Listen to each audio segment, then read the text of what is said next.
प्रिय छात्रों नमस्कार। एनसीईआरटी गणित कक्षा 10वीं में आपका स्वागत है।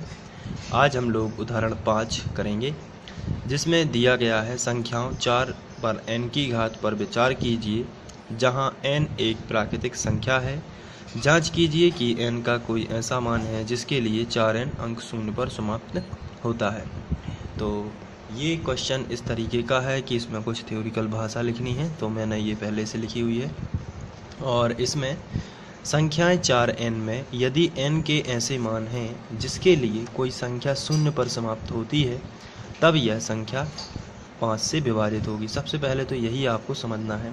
कोई भी संख्या शून्य पर समाप्त होती है, इसका मतलब ये है कि यदि उसके इकाई अंक में 0 है तो वह 5 से विभाजित हो जाती है। जैसे 20, 30, 50 ये सब 5 से विभाजित हो जाती हैं। इसलिए हमने ये लिखा हुआ है कि यदि 4n में यदि n के ऐसे मान हैं जिसके लिए कोई संख्या शून्य पर समाप्त होती है, तब वह संख्या 5 से विभाजित होगी, तो 5 से विभाजित होगी। लेकिन यहाँ थोड़ी सी, अतः उस संख्या का एक अभाज्य गुणनखंड क्या होगा? 5 होगा। तो हम यहाँ से इसके आगे लिखेंगे, अतः उस संख्या का एक अभाज्य गुणनखंड क्या होगा? 5। जब 5 से विभाजित होगी तो उसका अभाज्य गुणनखंड 5 होगा।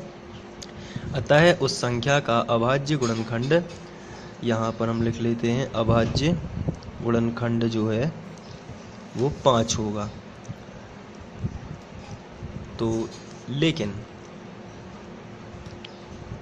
यहाँ पर यदि हम देखें, 4 पर n की घात है, इसे हम लिख सकते हैं 2 गुणित 2 पर n की घात। ये हम लिख सकते हैं 4 पर n की घात को, और इसको हम लिख सकते हैं 2 के ऊपर 2 की घात और इसके ऊपर n की घात। और यदि इसको और आगे बढ़ाया जाए तो इसको लिख सकते हैं 2 पावर 2n। तो यहाँ पर हम देखते हैं कि कहीं भी अभाज्य गुणनखंड 5 नहीं आया है, यहाँ पर 2 ही है, केवल 2 और 2 ही है।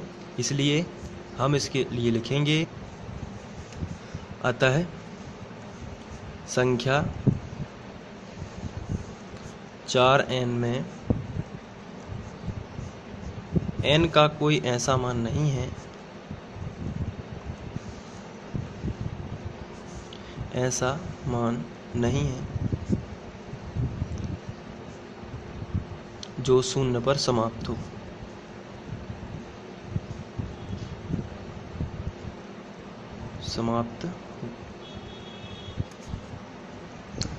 अतः आधारभूत प्रमेय के अनुसार 2 ही इसका गुणनखंड है।